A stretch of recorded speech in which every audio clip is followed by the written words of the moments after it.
Guys, thanks so much for your time today. You too. The script in the movie is just fantastic. Was that the first thing that attracted you to the roles? Yeah, when I read the script, it was one of these things like where you feel like you know where it's going, and then there's all these very interesting plot twists and unique surprises. And then I think the most attractive thing for me at the time was like the opportunity to play this character that is like the most confident stage performer in the world, because I'm like the least confident stage performer in the world. So it gave me an opportunity to kind of live out the fantasy of feeling great about that.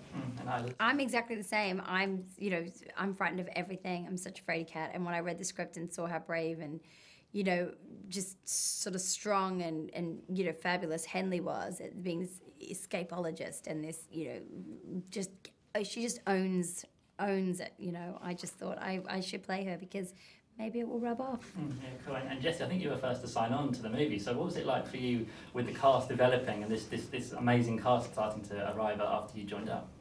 Well, when I met with Louis Leterrier, who directed the movie, he told me who he wanted to be in the movie, and I was really happy because it seemed like, when this was the kind of like script when you read it, you thought like, oh, this is a great opportunity for many different actors, because all the characters in this movie have their own kind of persona, and have like all like kind of interesting things to do. And then he told me who he wanted to be in the movie, and it was all the people that wound up in the movie. So it was a great kind of pleasant surprise that he was able to put together such an amazing cast. And Isla, I read in the production notes that you actually did the fish tank scene at the beginning of the movie. Yeah. And there were some problems when you were filming it. Yeah, because of course I'm being a fraidy cat. I was overly cautious and demanded that my handcuffs could be, magnetic so that I could pull them apart if I was drowning. But I forgot that the chain that went from my wrist to my ankles wasn't magnetized, and so it got stuck under the slats at the bottom of the tank. And of course I ran out of air. I'd already been under there like 2.5 minutes, and I was basically drowning, and I'm pounding on the glass, and everyone thinks I'm just being Meryl Streep in the tank. And all I could think about was my body on the autopsy table, bloated in a swimming costume. Terrible. So luckily, I was able to doggy paddle down and set myself free. But I definitely felt like I had that moment in the tank, just thinking, why would Tom Cruise do his own stunts? Why would you ever put yourself in a position where you could get hurt?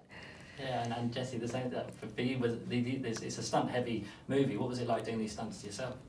Oh, I like doing a lot of the things we got to do because I don't know most movies I do they're just about like angry people talking in tiny rooms. So this was like, the kind of movie where you could like work all day and then go home and actually get a night's sleep. And all the action in the movie that like our characters do is like based on what our characters do really well, which is like kind of this trickery. So a lot of like the eluding the FBI that we do is actually like very clever illusions using what we excel at, which is like magic and kind of sleight of hand to dodge these, the FBI who's tracking us.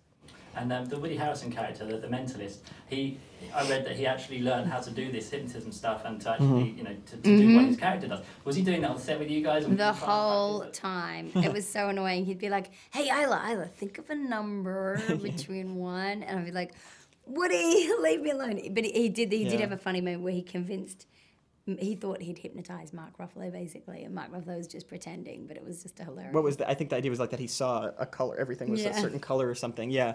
Yeah, and like Woody is like a very kind of like fun, persuasive guy, so he's already asking you to think of numbers even before he learned mentalism.